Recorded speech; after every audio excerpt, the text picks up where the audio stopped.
Hello students, जैसा कि आपने पिछले वीडियो में हमारे एक्सरसाइज 3.1 सॉल्व किए थे और उसके बाद हमने ये भी बताया था कि वो इंटरसेक्टिंग लाइन और वो कितने सॉल्यूशन दे सकते हैं, पैरेलल लाइन है तो वो कितने सॉल्यूशन दे सकते हैं, कॉन्सिडेंट होंगे तो वो कितने सॉल्यूशन दे सकते हैं। तो आज की इस एक्सरसाइज में हम एक्सरसाइज 3.2 सॉल्व करेंगे। जैसा कि पहला क्वेश्चन है, निम्नलिखित समस्याओं में रैखिक समीकरणों के युग्म बनाइए और उनके ग्राफीय विधि से हल कीजिए।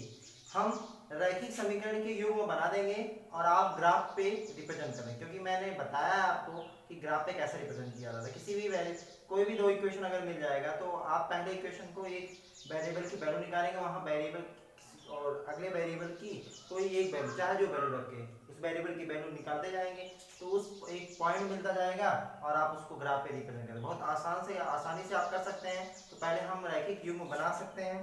पहला क्वेश्चन है, कक्षा 10 के 10 विद्यार्थियों ने एक गणित की पहली प्रतियोगिता में भाग लिया। यदि लड़कियों की संख्या लड़कों की संख्या से कितना 4 अधिक है, यदि लड़कियों की संख्या लड़कों की संख्या से 4 अधिक हो तो प्रतियोगिता में भाग लेने वाले लड़कों और लड़कियों की संख्या ज्ञात कीजिए। मान लीजिए, माना लड़के तथा लड़कियों, मान लीजिए लड़के तथा लड़कियों की संख्या x तथा क्या है y है। x तथा क्या है y है, x और क्या है y है। तब कुल विद्यार्थियों की संख्या कितनी दी गई है? कुल विद्यार्थियों की संख्या, कुल विद्यार्थियों की संख्या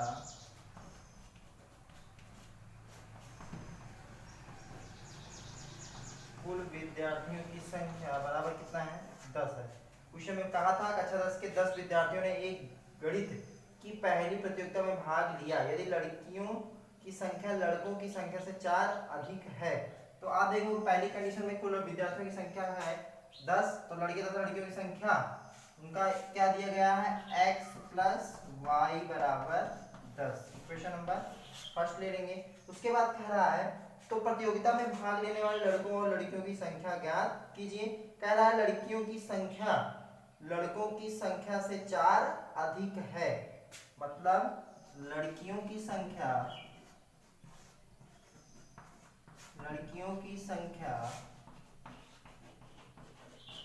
बराबर लड़कों की संख्या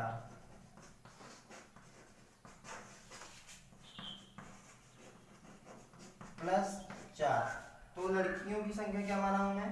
y is equal to X plus 4, या आप लिख सकते हो y minus X is equal to 4। Equation number second. अब आप देखोगे इक्वेशन नंबर यहाँ फर्स्ट x प्लस वाई बराबर 10 और यहाँ y माइनस एक्स बराबर 4। तो आप यहाँ तो रैखिक युग्म बना लिया।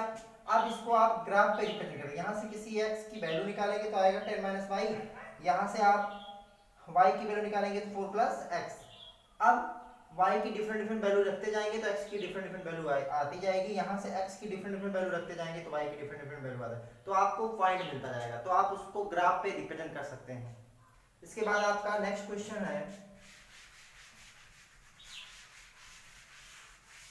ग्राफ पे रिप्रेजेंट करना सबसे आसान है क्योंकि मैं आपको कई बार बताया हूं, आप कर लेंगे वो।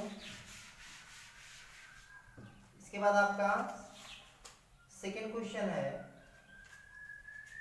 5 पेंसिल और 7 कलमों का कुल मूल्य ₹50 है, जबकि 7 पेंसिल तथा 5 कलमों के कुल मूल्य 46 रुपए है। एक पेंसिल का मूल्य तथा एक कलम का मूल्य ज्ञात कीजिए। ये भी बहुत आसान है। मान लीजिए एक पेंसिल का मूल्य तथा एक कलम का मूल्य क्या है? x और y है। कह रहा है 5 पेंसिल मतलब 5x और 7 कलमों का मूल्य मतलब 5x प्लस 7y बराबर कितना रुपए? 50 रुपए। और अगले में दिया गया है 7 पेंसिल मतलब 7x plus 5y is equal to 46। यहाँ देखोगे रैखिक युग्म बन गया। अब आप उसको ग्राफ पे रिप्रेजेंट कर देंगे। तो क्वेश्चन नंबर 2 आप सॉल्व कर लेंगे। क्वेश्चन नंबर 3 है आपका, क्वेश्चन नंबर 3 है, सेकंड है, अनुपात A1/A2, B1/B2 और C1/C2 की तुलना कर ज्ञात कीजिए कि निम्नलिखित समीकरण युग्म द्वारा निरूपित रेखाएं एक बिंदु पर प्रतिच्छेद करती हैं, समांतर हैं अथवा समपात। मतलब आपको बताना है कि वो इंटरसेक्टिंग लाइन है, कॉन्सिडेंट लाइन है कि पैरेलल है। मैंने कंडीशन बताया था। कंडीशन क्या क्या बताया था? अगर A1/A2 does not equal to B1/B2 does not equal to C1/C2, ये कौन सी लाइन होगी? Intersecting line. और ये पहली कंडीशन बताया था। दूसरी क्या है? A1/A2 is equal to B1/B2 does not equal to C1/C2। ये आपका कौन सी लाइन बताया था मैंने? कौन सी लाइन बताया था? Parallel line. क्या बताया था? Parallel line. और अगर A1/A2 is equal to B1/B2 is equal to C1/C2, ये कौन सी लाइन होगी? Coincident line. कौन सी? डेडलाइन। ये तो आप तीन चीजें मैं आपको बताया था। अब आप देखेंगे क्वेश्चन नंबर 2 देखेंगे। पहला है 5x minus 4y plus 8 is equal to 0।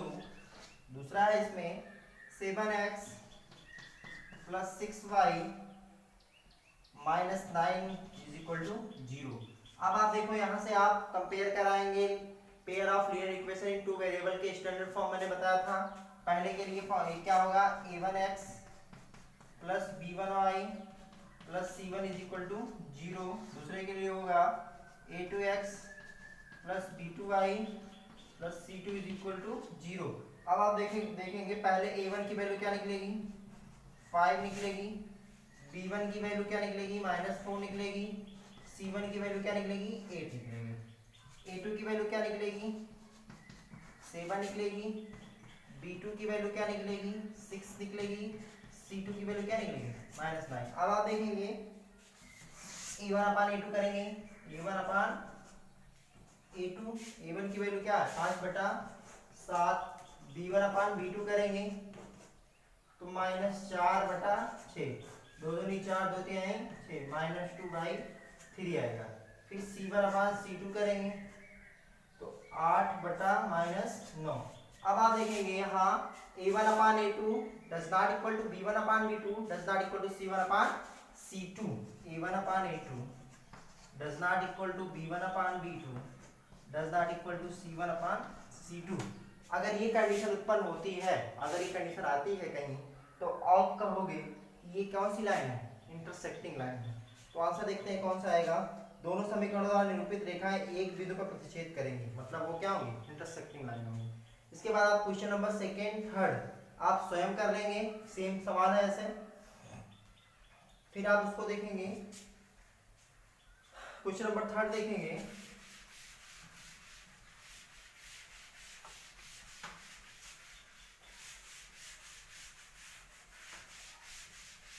Question number third कह रहा है कि यदि a1/a2 b1/b2 और c1/c2 की तुलना कर ज्ञात कीजिए कि निम्नलिखित समीकरणों के युग्म संगत हैं या असंगत। तो संगत या असंगत होने के लिए आप देखोगे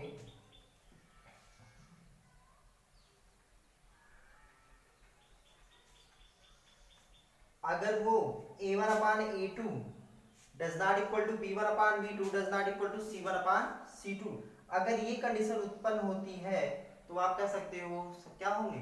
संगत होंगे। इसके कितने अद्वितीय निकलेंगे? किसके कितने हैं? अद्वितीय। पहला देखेंगे क्या आता है। तीसरे का पहला 3x plus 2y is equal to 5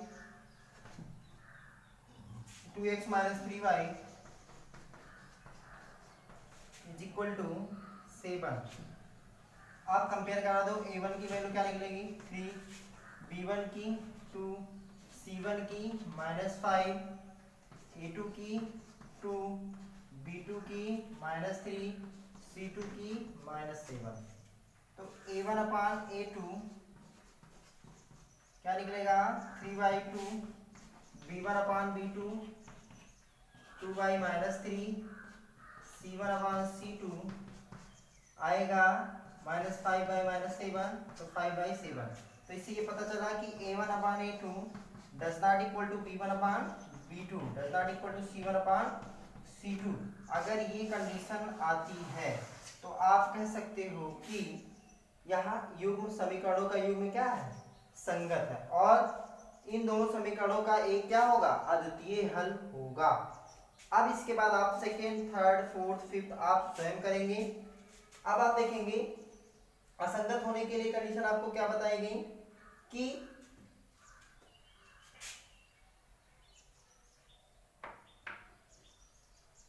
अगर असंगत होंगे तो A1/A2 does not equal to B1/B2, A1/A2 is equal to B1/B2 does not equal to C1/C2। तो वो क्या होंगे, असंगत होंगे।